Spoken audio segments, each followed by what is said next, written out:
India's dairy sector is the backbone of its rural economy, driving millions of jobs and half the country's milk production. Now, technologies like embryo transfer and IVF could really accelerate genetic gains and boost productivity. But the real question is, can they really help scale and transform India's dairy story? Let's find out.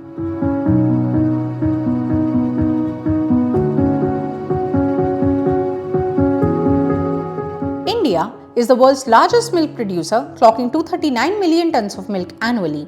That's a staggering 63% growth in less than a decade. This isn't just about numbers. Dairy contributes nearly 5% to India's GDP and supports over 8 crore farmers, most of them small and marginal.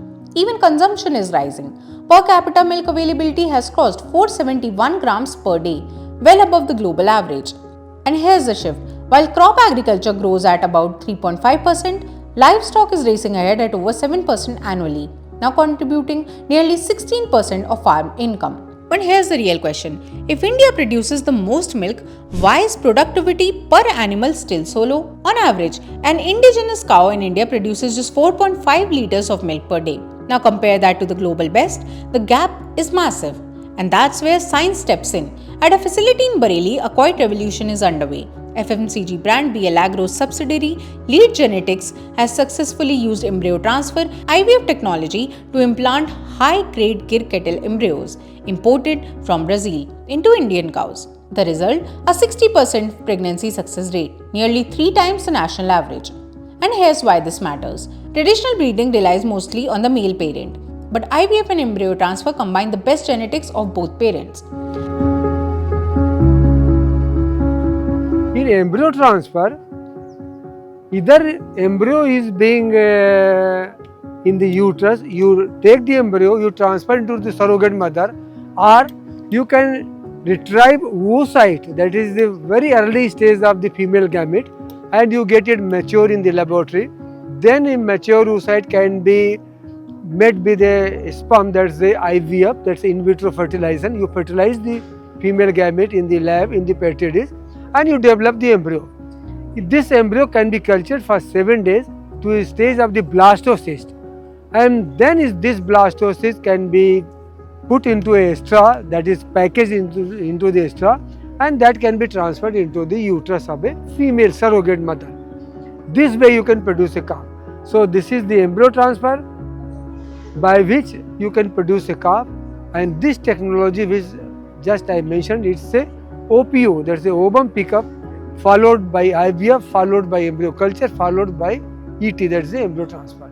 So this is one of the latest technology, and with this technology, from a female donor, you can produce 50 calves in a year. However, with the natural service or with the AI, you can produce 1 calf in a 1 year. So this is a kind of advancement in the technology for production of the calf.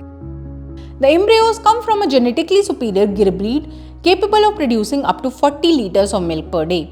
Interestingly, this lineage traces back to India itself, taken to Brazil over a century ago, improved through decades of research and now returning home.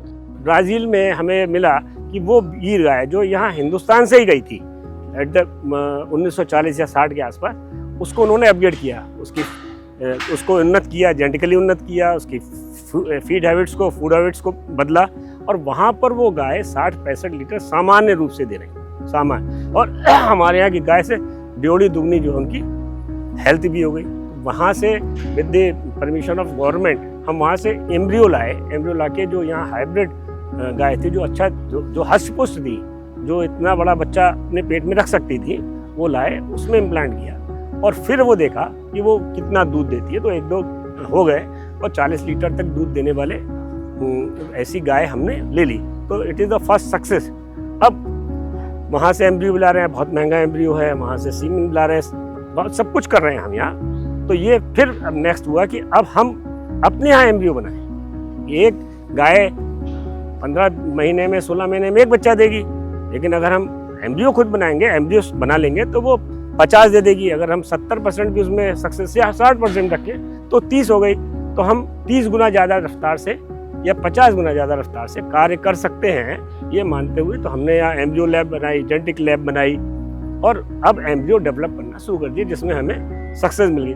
According to Brazilian veterinary specialist who is overseeing the process, the success rate achieved in India is actually higher than what's typically seen in Brazil.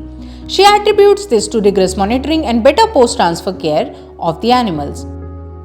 We don't usually do that work with the recipients, okay? We use the animals that we have because it's not much animals. So they started here with that purpose, okay? The purpose was to achieve a good rate of pregnancy rate. So they did the work thinking about doing that procedure. We do the procedure in the animals we already have. So the preparation of the animals were very important so we can achieve that rate. उनका कहना है कि हमारी जो monitoring है, क्योंकि हमारा man power बढ़िया है, वाइल एक नई चीज़ है, हमारा एक उत्साह है, तो हम मॉनिटरिंग पशुओं की उनके यहाँ से ज़्यादा करवाएं। But this isn't just a pilot, it's being built for scale. At its core is the BL Kamdhenu facility, capable of producing 15,000 embryos every month, backed by a higher throughput genomics research setup. The company plans to commercially sell certified embryos to farmers across India, with sales expected to begin by the end of 2026. Over 120 crore rupees have been invested into this initiative. Right now, these high quality embryos cost about 1.35 lakh rupees each at the nucleus level. देखिए project 125 crore का है और हम 80-90 करोड़ खर्च कर चुके हैं अब तक, लेकिन ये प्रोटोटाइप है, अभी ये मतलब ये तो मॉडल है, प्रयोगशाला है, ये मतलब ये बहुत बड़ा नहीं है। अगर ये सक्सेस हो गया तो ऐसी कम से कम 50 ऐसे मॉडल फॉर्म बनाने पड़ेंगे कम से कम। तो वो बहुत करोड़ों अरबों रुपए का ये खर्चा है, लेकिन पहले ये पास हो जाए, उसके बाद एम्ब्रियो वहाँ से जो लाते हैं वो 1 से 1.5 लाख का पड़ता है इस पर, और हमें लगता है कि जो हम आपके यहाँ जो एम्ब्रियो बनेगा वो 25-30 हज़ार में बन जाएगा। Because the truth is, India is still at a very early stage. Last year, out of roughly 2,000 embryos developed in the country, only 200 were actually transferred, and the success rate just 23%. That makes the current 60% success rate not just impressive, but a potential turning point. If a cow produces regularly, she produces only 7-8 calves. By the time she is 15 year or 12 year old, by the time either she dies or she leaves the herd, she becomes old and reproduction capacity goes down. So she utilizes only 7 or 8 gametes. 1,20,000 gametes, 20 oocytes are sitting in the ovary of a female. So all these oocytes get degenerated. So with this technology you can harvest at an interval of 15 days or 21 days you oocyte, and every time you can oocyte about 10 oocytes, 10 female gamete, and out of 10 gamete you can develop 3 embryos. So in a lifetime you can start harvesting this gamete from 1.5 years of the age, for young age, and you can harvest up to 10 years. The government is taking note. The latest union budget has allocated record funding to animal husbandry, signaling that dairy is now a national priority. Should focus through the extension education program at a village level, at a panchayat level, so that they can be educated what is the modern animal husbandry practices, how you can change your weak animal or your low production animal to the high production animal. With 8,915 crore rupee allocated to the Ministry of Fisheries and over 6,000 crore to Department of Animal Husbandry and Dairy alone, a 27% year-on-year increase, this marks the department's highest ever funding, signaling a strategic focus on strengthening livestock and dairy infrastructure. For more such videos, stay tuned to SME Futures.